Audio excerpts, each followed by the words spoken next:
All right, seventh graders. So this is your new lesson, 14.1. So we are starting something very new here. You've heard me say it a few times in my past videos.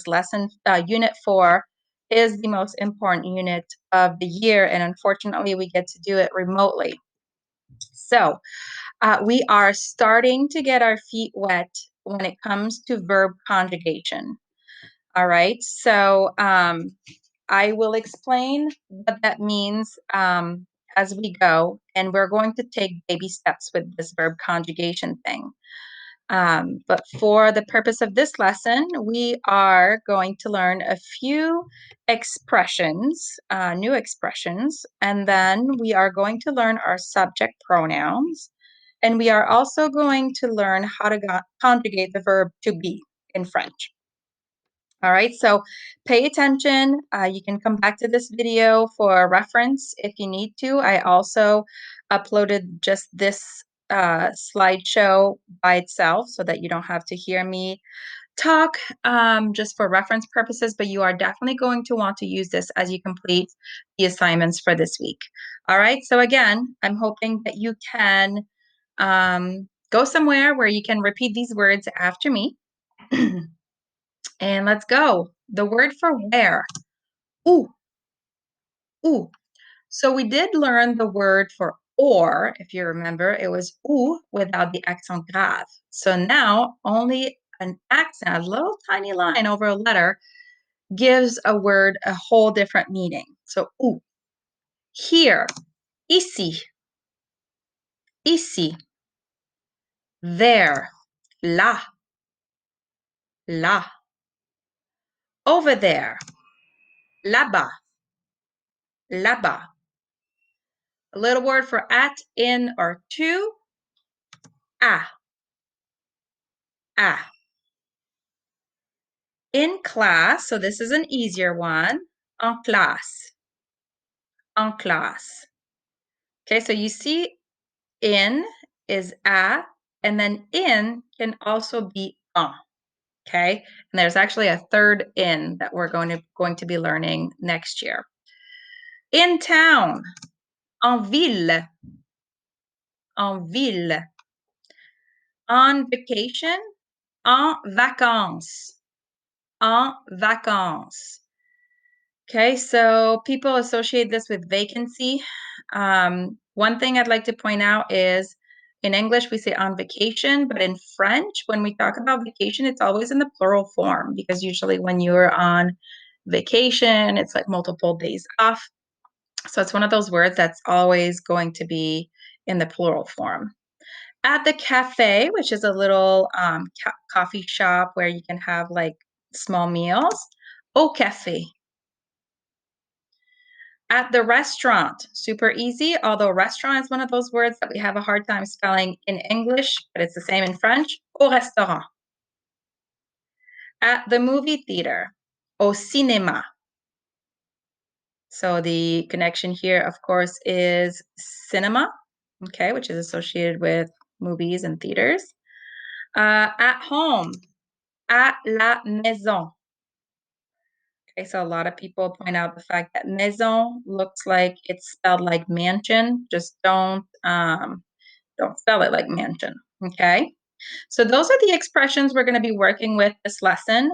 And then in order to be able to conjugate verbs, we need to know what subject pronouns are. Well, you know what they are in English. Try to dig back into elementary school. Okay, so subject pronouns are I, you, he, she, we, you plural as in you guys, because we have two different yous in French. One to show, that you're talking to the one person, which is this one here, and then you guys plural, more than one person. And then of course everything has a gender in French, so we have two theys. One refers to a masculine they and one refers to a feminine they.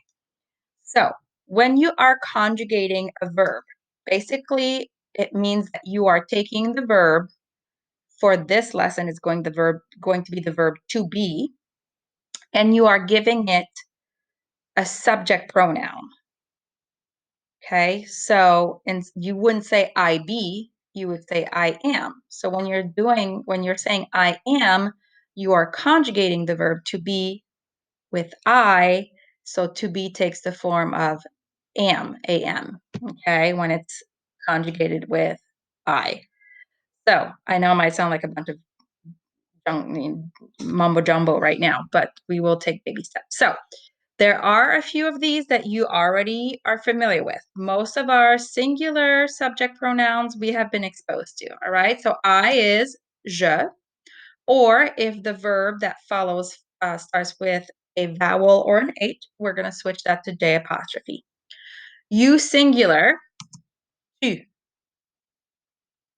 Okay. He, we've looked at that before, il, and just an FYI here, this is a capital I. I know it looks like an L, but it's IL. And she is elle.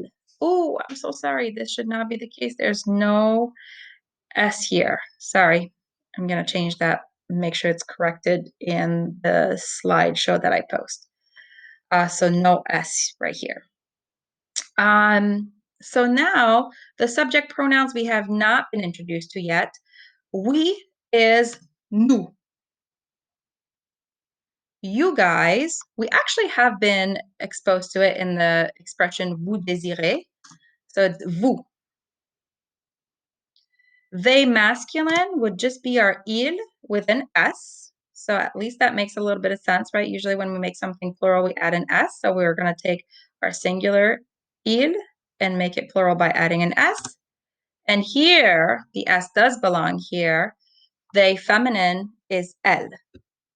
Okay, so it's very important to know what these are because verbs take on different forms in French based on the subject pronoun you're conjugating it with.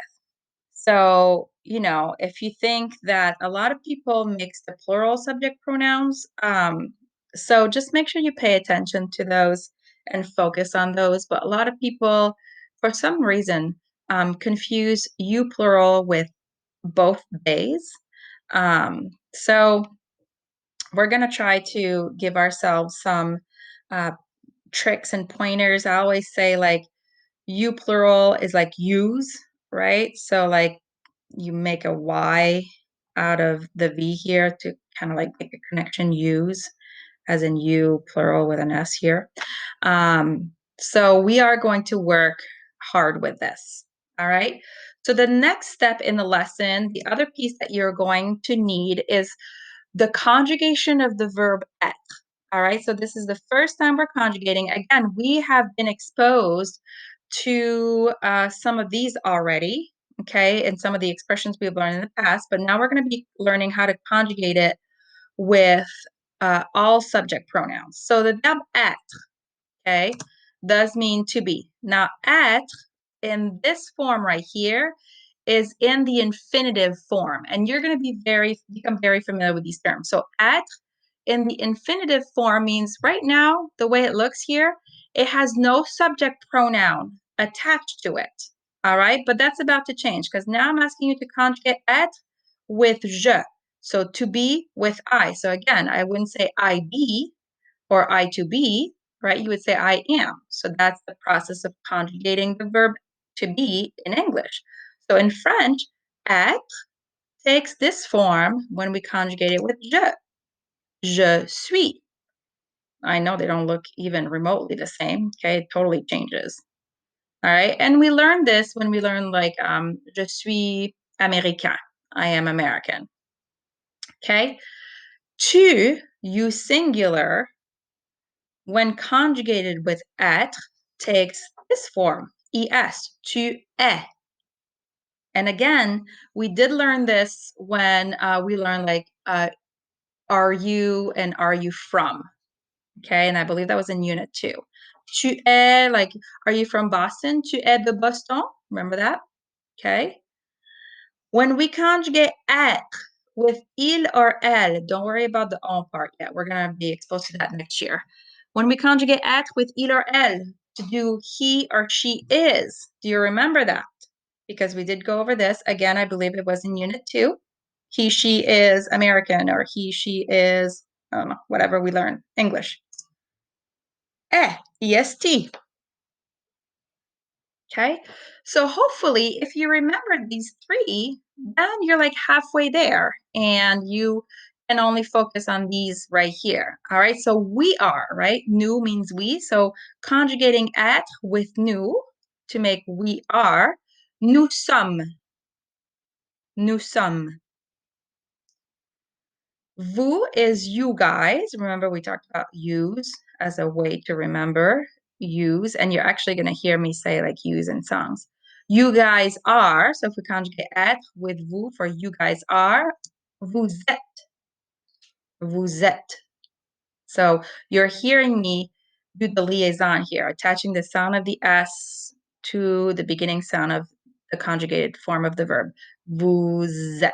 Okay, so it kind of sounds like one word when we say it, but it's really two. And then they are, okay, when we conjugate they are with être, it takes the form of sont. Ils sont, they are masculine, or elles sont, they are feminine. All right, so everything you see in blue here is this verb that has yet to be conjugated. Okay, so this is this is this, and so on and so forth. That's the conjugated form of the verb down here. This is the infinitive form, which means it's not conjugated yet. It does not have a subject attached to it. All right, so come back to this video whenever you need to throughout the lesson as you're trying to complete these assignments. Of course, please let me know as soon as possible if you have any questions. This tends to be complicated at first, and I hate the fact that I'm not there with you to give you immediate feedback. But I've done a couple video chats one-on-one with some students to clarify things, and that seems to really be working. So don't hesitate and keep up the good work, guys.